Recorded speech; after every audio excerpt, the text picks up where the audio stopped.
গ্রীষ্মকাল এলেই বেড়ে যায় আইসক্রিমের চাহিদা।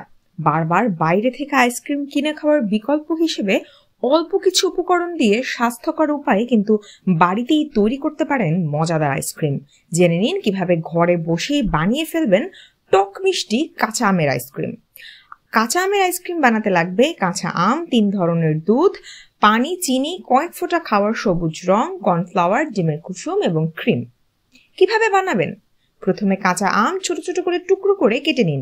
টুকরো করা আমগুলো অল্প পানিতে সেদ্ধ করে নিন।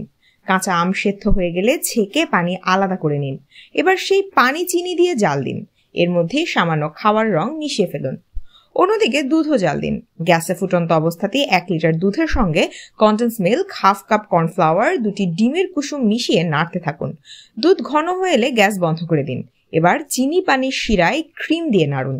তার মধ্যেই ঘন দুধ ঢেলে নাড়তে থাকুন। এবার দুধ আর শিরার মিশ্রণে আমের ছোট টুকরাগুলো দিয়ে ডিপ ফ্রিজে কয়েক ঘন্টা রেখে দিন। পুরোপুরি জমে গেলেই তৈরি হয়ে গেল আইসক্রিম। এবার সুন্দর কাঁচের বাটিতে করে ওপরে পুদিনা পাতা বা ক্রিম দিয়ে পরিবেশন করুন।